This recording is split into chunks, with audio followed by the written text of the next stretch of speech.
Perezida wa Leta Zunze Ubumwe za Amerika Donald Trump yatangaje ko igihugu cye kitazatera Iran gikoresheje intwaro za kirimbuzi nubwo mbere yari yaravuze amagambo akomeye kiye gusenya burundu umuco n'ubuzima bw'icyo gihugu. Ese Perezida wa Leta Zunze Ubumwe za Amerika Donald Trump ni abamaze gutsindwa intambara cyangwa se akaba abona ko ari umunyantege nke muri iyi ntambara?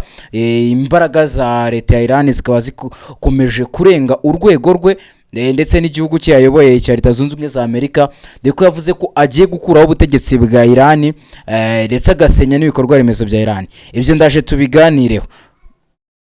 Ikindi kandi Perezida wa Leta Zunze Ubumwe za Amerika Donald Trump ndetse n'igihugu cye yayoboye cyatangiye kugirana ibibazo n'abanyaburayi. Yari amaze iminsi ibibazo bifitanye n'igihugu cyo mu bihugu bibiri byo mu burasirazuba bwo hagati, ngo ndavuga iki gihugu cya Iran ndetse na Cuba. Noneho yaje no kugirana ikibazo na Espagne gishobora gutuma bava mu muryango wa NATO. Ese ho bimeze bite? Byose nibyo tugiye kuganiraho. Ndi Bengo Ziana, The Quick Times News. Nkwaye ikaze kugira ngo wowe utarakanda subscribe ubanze ukande subscribe, ubundi dukomeze kubana ibintu bigende neza cyane, sharinga n'ibiganiro byacu kugira ngo amakuru akomeze kugera ku gihe. Perezida wa Leta Zunze Ubumwe za Amerika Donald Trump yatangaje ko igihugu cye kitazigera gikoresha intwaro kirimbuzi mu gutera igihugu cya Iran, n'ubwo imbere yari yaravuze amagambo akomeye yerekeye gusenya burundu umuco n'ubuzima bw'icyo gihugu. Ibi Trump yabivuze ku mugoroba wo kuwa kane tariki ya 23 Mata na 26 mu kiganiro n'abanyamakuru cyabereye muri White House. Mu magambo ye Trump yabajije impamvu Amerika yakoresha intwaro kirimbuzi, ngo hari ubundi buryo busanzwe bwa gisirikare bwamaze gutera ibyangiritse bikomeye ku banzi babo. Yarashimangiye ko kubwe intwaro kirimbuzi zitagomba na rimwe gukoreshwa n'igihugu icyo ari cyo cyose hano ku isi. Aya magambo aje nyuma yuko kuwa 7 Mata Trump yari yavuze amagambo akomeye yaburiye ko umuco wose w'igihugu ushobora kurimbuka mu ijoro rimwe. Nyuma y'ayo magambo ariko Amerika yemeye agahenge mu rwano kari gukurikizwa kugeza ubu mu ntambara irimo Amerika ndetse na Israel. Nubwo Vice President wa Leta Zunze Ubumwe za Amerika J.D. Vance yaraherutse kuvuga ko Amerika ishobora gukoresha intwaro zitigeze zikoreshwa muri iyo ntambara, ubuyobozi bwa White House bwahakanye ko ayo magambo ku ntwaro za kirimbuzi ari ukuri. Trump yavuze ko intego nyamukuru ya Amerika ari ukureba ko Iran itagira intwaro kirimbuzi ishobora gukoresha mu gutera imijyi ya Amerika cyangwa guteza kaga muri Burasirazuba bwo hagati. Ku rundi ruhande, Iran yakomeje guhakana ko iri gushaka gukora izo ntwaro, ndetse na raporo z'umuryango w'abibumbye zigaragaza ko nta kimenyetso cyihutirwa cyerekana ko Iran yari hafi kubona bombe ya nucleaire mbere yuko intambara itangira. Yes, bingibi rero cyo bishatse kuvuga nuko Leta Zunze Ubumwe za Amerika bashobora kuba none babaye abanyantege mu ntambara.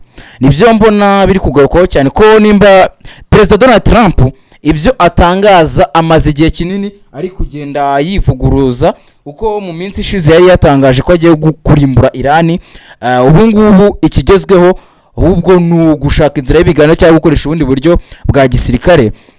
Abona Amerika iri kubivuga kuko ifite impungenge z'uko leta ya Iran ishobora kubagabaho nayo ibitero bikomeye, kuko n'ubundi kiri gutuma Leta Zunze Ubumwe za Amerika zikomeza kugaba ibitero kuri Iran ni impungenge bafite z'uko Iran ishobora kuba ibitse bombe za nucleaire, ishobora kuba yarasa mu mijyi itandukanye yara muri Leta Zunze Ubumwe za Amerika ndetse n'ibindi bihugu byo mu burasirazuba bwo hagati, by'umwihariko Israel, inshuti y'akadasohoka ya Leta Zunze Ubumwe za Amerika. Trump yatangaje avuguruza Vice Perezida we J.D. Vance mubiragaragaza kwitana ba mwana hagati muri Leta Zunze Ubumwe za Amerika ya ku ruhande rwa Perezida Donald Trump ndetse nabo bakorana. Ngiko mbibona Leta Zunze Ubumwe za Amerika iyi ntambara ishobora kuba none imaze kurenga urwego rwabo, ibyo expectingaga cyangwa se ibyo batekerezaga ko bazabona mu ntambara bakaba barabonye ibirenzeho. Mbere na mbere babanje gutekereza ko Iran azaba ari umunyantege nke, ariko kugeza amagingo aya abaje gusanga bibeshye.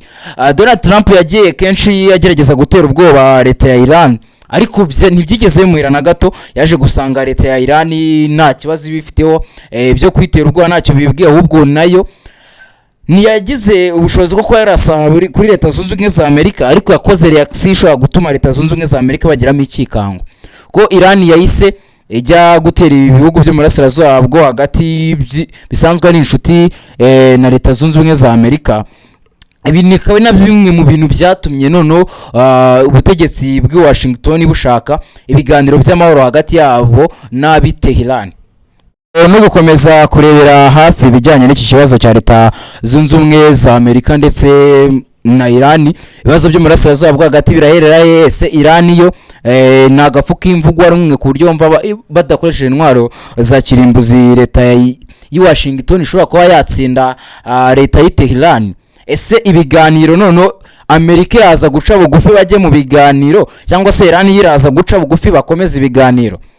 Ubwo no gutegereza tukareba aho uyu mubano wabo kwa Khamenei n'abo kwa Trump uzagukomereza. Ahubwo reka dukomereze noneho ku mugane burayi leta zunze ubumwe za Amerika naho ibifite ibibazo byinshi.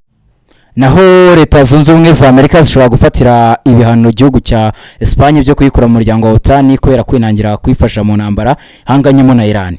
Ibi byazangajwe n'umwe mu bayobozi ba Amerika wabwiye Retour ko yayibibonye mu butumwa bwa email ya Minisiteri y'Intambara bugaragaza ko iki gihugu gishobora gufatirwa ibihano ibihugu byanze kwifasha mu ntambara bahanganyemo na Iran. Ubu butumwa bugaragaza ko Amerika yatangiye gukurikirana uburyo igihugu cy'Ubwongereza kigenzura ibyibirwa bya Falkland berereye mu majyepfo nyanja ya Atlantique.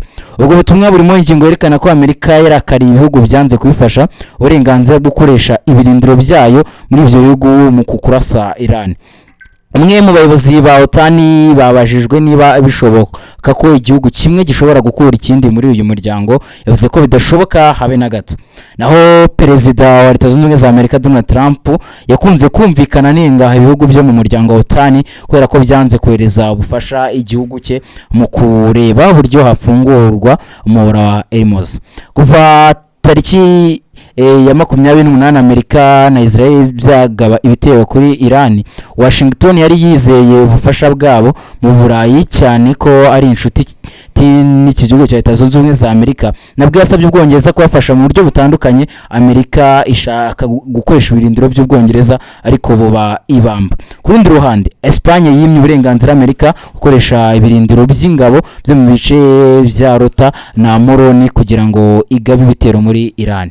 Ibyo nibyo nandi kuvuga ko iyi ntambara ishobora kuba yararenze leta zunze ubumwe za Amerika bitewe n'uburyo bayitekerezaga. Nimba bari biteguye ko ibihugu byo mu Burasirazuba bwo hagati biza kubafasha ariko ntibibafashe, bikaza noneho kuba impamvu aho batangiye gutanga bashaka no kubakura mu muryango wa OTAN. Iki gihugu cyashatse ubufasha kuri ibihugu bitandukanye harimo nk'Ubwongereza na Espagne ntibabafasha. Ubona ko Amerika nkuko nakunze kubivuga cyane ibyo yatekerezaga muri intambara siko byagenze. Aho ngutegeza tukareba ese iraza gukura ibihugu mu muryango wa OTAN, ese umuryango wa OTAN wo uraza kubyemera? Hide Quick Times News, ngende Benga Oziana. We gusa icyo sabwa no gukanda kuri subscribe, wakomeza gusharinga ibiganiro n'amakuru tukugezaho. Ibindi amahoro Nyagasani komeza abane namwe.